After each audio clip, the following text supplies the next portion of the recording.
오늘 본문은 제1회 예루살렘 공의에서 일어난 놀라운 문제에 대해서 다루고 있는데, 안디옥 교회에서 할례 문제로 촉발된 이 모든 것이 예루살렘 전체의 공의 의회가 이렇게 모집될 정도로 심각한 문제였던 것을 알 수 있습니다.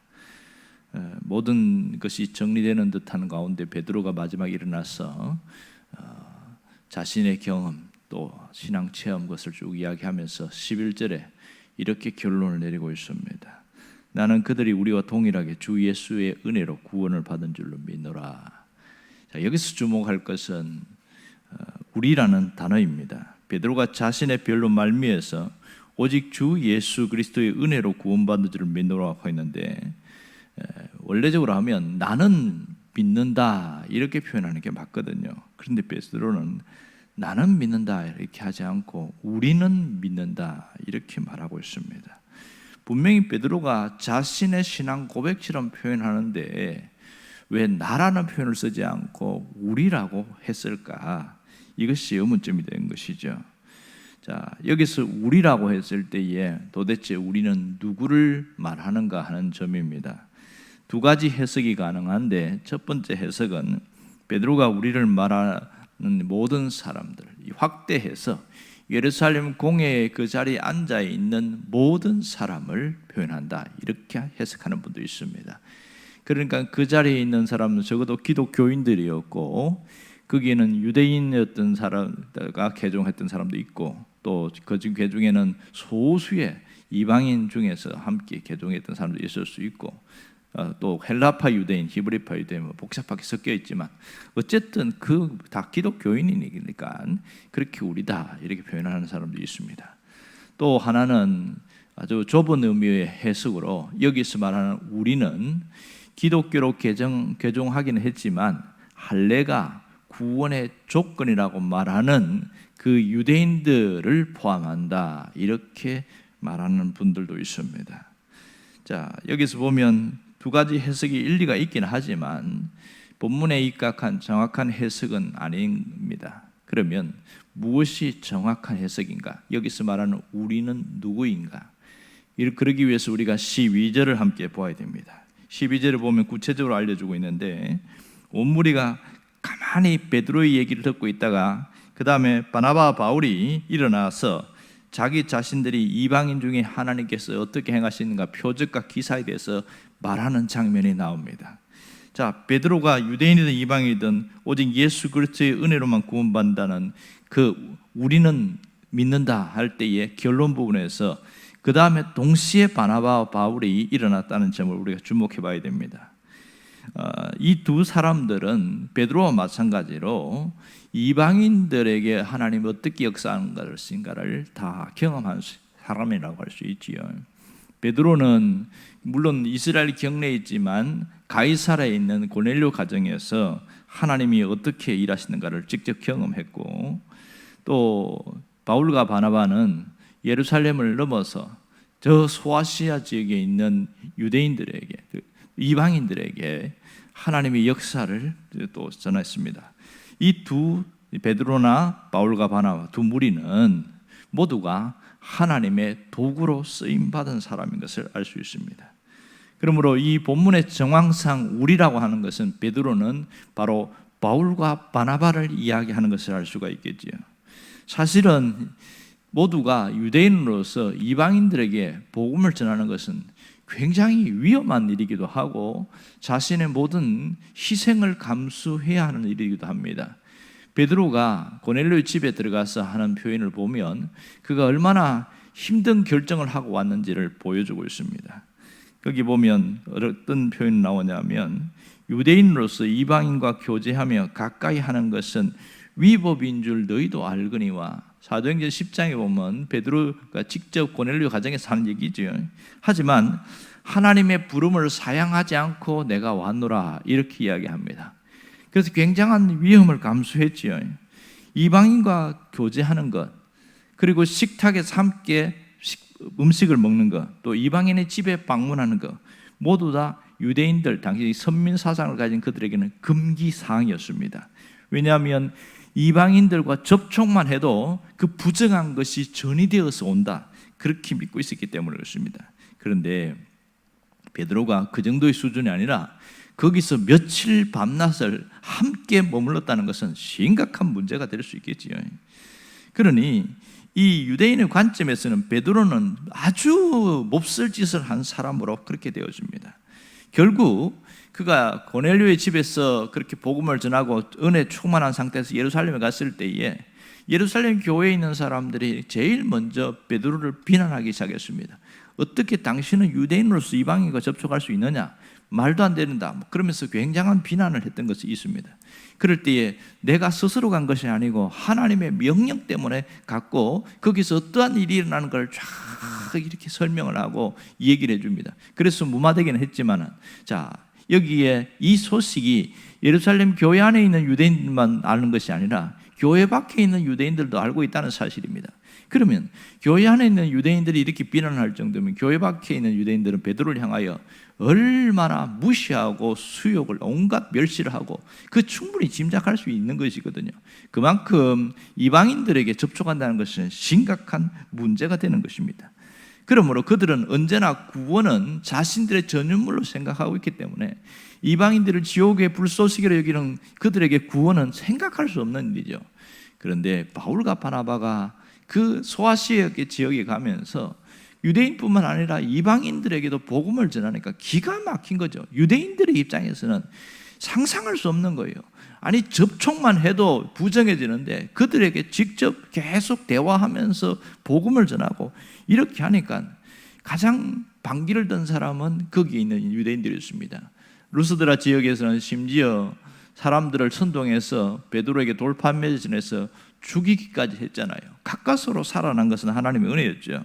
결국은 베드로나 바울과 바나바는 이방인을 위한 하나님의 도구로 쓰임받은 것을 알 수 있습니다. 비록 이 모습은 결코 고상하거나 품위가 있는 모습이 결코 아니었습니다. 동족들의 비난을 감수해야 했고 또 어떤 외적인 테러, 돌팔매질을 당하고 그런 일들을 감수해야 됐습니다. 하지만 이들은 공통점이 뭐냐? 주님을 위해서 주님 앞에서 모든 것을 버릴 수 있는 그런 자세로 살았다는 점은 공통점이라 할 수 있습니다. 그래서 베드로는 우리는 믿는다고 할 때에 똑같은 경험을 했던 이 바나바와 바울을 향하여 함께 이야기한 것을 알 수 있습니다.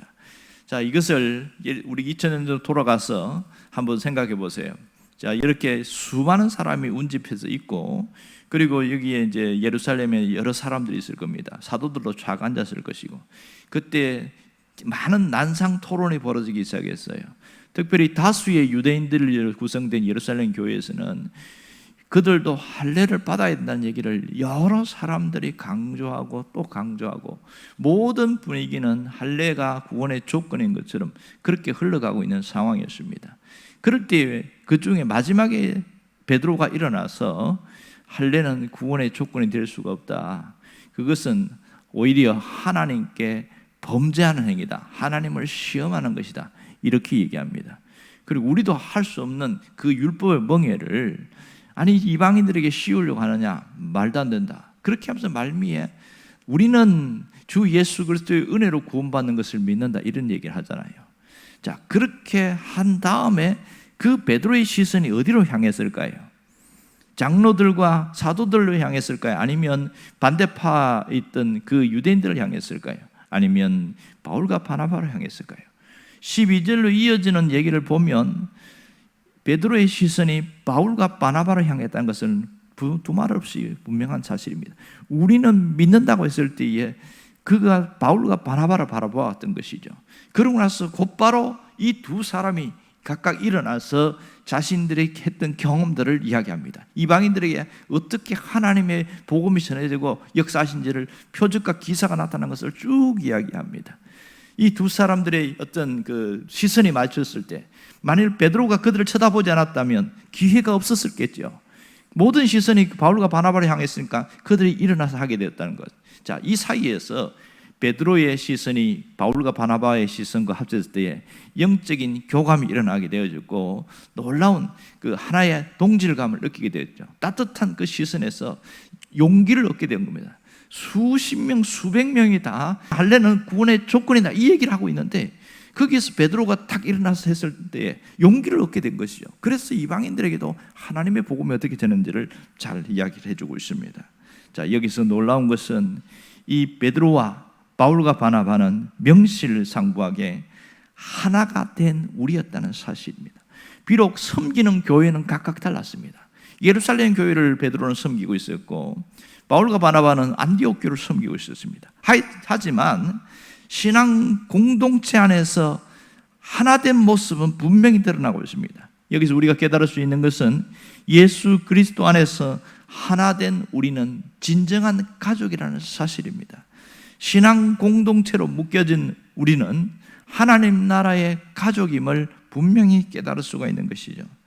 자, 우리는 나라는 표현보다 우리라는 표현을 자주 씁니다. 특별히 우리나라에서는 공동체의식이 강해서 그런지 어느 나라보다도 뭐 우리 집, 우리 남편, 우리 아내 다 우리라는 얘기를 써요.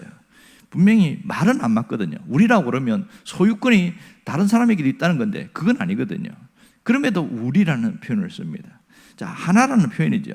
하지만 부정적으로 쓰일 때도 굉장히 많습니다. 이 우리라는 표현은 집단주의나 또 혈연주의나 또 어떤 이기적으로 그렇게 뭔가 묶여 있어 내 편으로 묶을 때 우리라는 단어를 써서 상당히 부정적으로 표현될 수가 있습니다. 하지만 여기서 온갖 탈법과 불법을 행하면서도 우리라고 하는 사람들과 기독교인은 확연히 다른 것을 알 수 있지요. 신앙인들에게 우리는 누구를 표현하고 있는 것인가? 그것은 당연히 세상에서 말하는 그 우리와는 전혀 다른 모습입니다. 신앙 안에서 우리는 예수 그리스도를 중심으로 묶여진 사람들을 말합니다. 그래서 예수 그리스도를 믿고 온전히 신앙을 고백하는 사람들을 성도라 이렇게 표현하는 것은 모두가 하나님 앞에서 같은 사람들이다 이런 뜻이거든요. 그러므로 우리는 주님을 위해서 자신을 드리게 될 때 우리 모두는 신앙 공동체 안에서 하나가 된 우리가 될 수 있는 것이죠. 하나님의 진정한 가족으로서의 우리로 살아갈 수 있는 겁니다. 그렇다면 하나님이 오늘 여기에 있는 우리들에게 원하는 것이 뭘까요? 그것은 주님을 위해서 자신을 내던진 베드로가 되기를 원하고 있는 것이죠. 주님을 위해서 온갖 비난도 받으면서 때로는 육체적인 그런 고통도 당하면서 그것도 두려워하지 않는 바울처럼 되기를 원하고 있습니다. 이 세상의 모든 것보다 더 크신 하나님, 일평생 주님을 위해 쫓아갔던 바나바가 되기를 원하고 있는 것이죠. 그때 우리는 진정한 신앙 공동체를 이룰 수 있고 서로 교인 간의 영적인 교감과 따뜻한 사랑이 함께 어우러질 수 있다는 것을 분명히 알 수가 있는 겁니다. 참된 신앙 공동체는 예수 그리스도를 중심으로 한 온전한 믿음에서 하나된 사람들입니다. 그러므로 그런 사람들을 통하여 하나님은 지금도 일하고 있고 작고 보잘것없어 보이는 우리를 통하여 하나님의 역사는 만들어지고 있습니다. 오늘 본문에서 진정한 우리가 베드로와 바울과 그리고 바나바를 통해서 하나님이 위대한 역사를 이루신 것처럼 우리를 통하여 바로 예수 그리스도를 믿는 우리를 통하여 하나님은 그 일을 하실 것을 우리는 믿어야 합니다. 그리고 하나님은 지금도 나를 통해서 교회를 세워간다는 것을 확신할 수 있어야 됩니다. 그래야 내가 하나님 나라의 소중한 사람으로 살아갈 수 있는 것이죠. 그런 의미에서 보면 내가 하는 기도가 우리가 함께 공동으로 하는 기도가 굉장히 소중한 것을 알 수 있습니다. 저는 공회에서 예배 때에 기도 제목을 내놓고 할 때에 하나님이 은혜를 주셔서 응답하심에 대해 너무너무 깜짝 놀랍니다.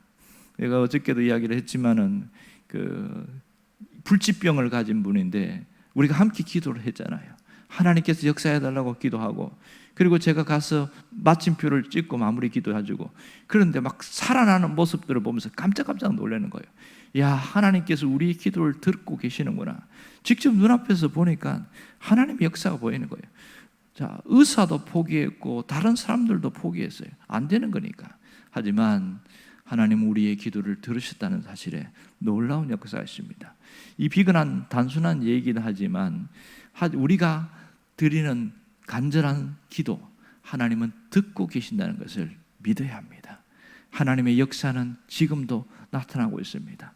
우리의 연약한 모습이지만 온전히 주님을 위하여 내 모든 것을 드리기로 결심하는 그 순간부터 우리는 바울이 될 수 있고 바나바가 될 수 있고 베드로가 될 수 있다는 사실입니다. 2000년 후에 이 시대를 이끌어가는 이 우리는 바로 예수 그리스도 안에서 참된 신앙 공동체가 된 가족이라는 사실을 놓치지 않기를 바랍니다. 그러므로 오늘 여러분의 기도가 주님 앞에 상달되기를 주의 이름으로 축원합니다. 기도하겠습니다.